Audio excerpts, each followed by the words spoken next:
voici de retour sur le Convention Center de Los Angeles sur le stand Konami. Ce dernier consacrait une énorme partie de son espace au théâtre fermé abritant la présentation du très attendu et surprenant Metal Gear Rising Revengeance que nous aborderons dans le prochain Classé 18+.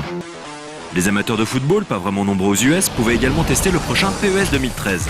Une nouvelle fois, ce dernier met l'accent sur le contrôle du ballon, essentiel dans une simulation de foot réaliste, mais aussi l'individualisation de ce contrôle en fonction du profil de chaque joueur. 50 champions auraient ainsi été littéralement clonés, jusque dans leurs habitudes et tics de jeu.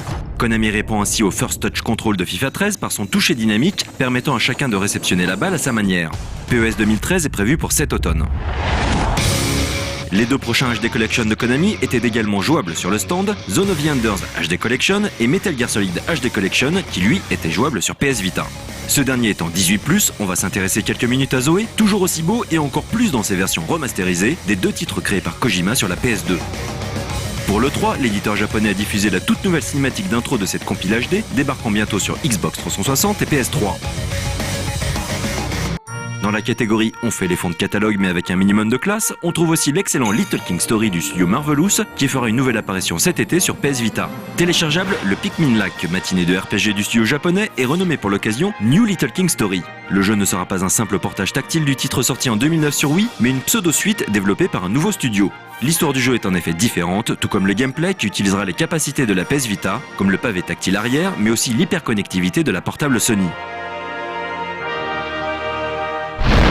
Enfin, après l'annonce récente de Castlevania Lords of Shadow 2, c'est Castlevania Lords of Shadow Mirror of Fate qui se dévoilait via une version jouable sur le stand.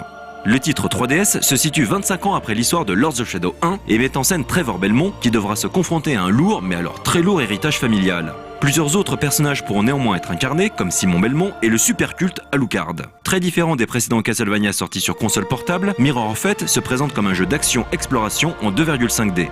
Histoire de ne pas se faire plier par les énormes boss du jeu, le joueur pourra améliorer les caractéristiques de son personnage en achetant de nouveaux combos et d'autres habilités via l'expérience engrangée. L'une des très bonnes idées du jeu est la possibilité de passer ses pouvoirs à ses descendants. Reste maintenant à espérer que le jeu proposera la même profondeur que les volets précédents pour ne pas sacrifier trop de choses à l'action pure et dure. Konami s'appuyant sur ses licences phares, c'est sans surprise que le stand accueillait Silent Hill dans une version exclusive à la Vita et baptisée Book of Memories. Le pitch de départ met l'accent sur ce livre mystérieux dans lequel est écrit toute votre vie. En altérant ce qui est écrit, vous changerez alors votre passé. Dans les grandes lignes, cette expérience basée sur la coopération à 4 joueurs vous amène à affronter des monstres issus de la série dans un style définitivement orienté action. Un choix que les fans de la franchise, dont nous faisons partie, ont beaucoup de mal à comprendre dans la mesure où le genre action shooter ne colle vraiment pas à l'ambiance Silent Hill. Extrêmement faible graphiquement, Book of Memories propose des idées déjà vues dans d'autres titres et participe grandement à la démystification pure et simple de ce qui était un grand nom du survival. Développé par WayForward, un studio pourtant très doué, Book of Memories ne devrait vraisemblablement pas s'améliorer d'ici sa sortie chez nous en octobre prochain. Une sortie qui, on le rappelle, a été maintes et maintes fois repoussée, ce qui expliquerait pas mal de choses.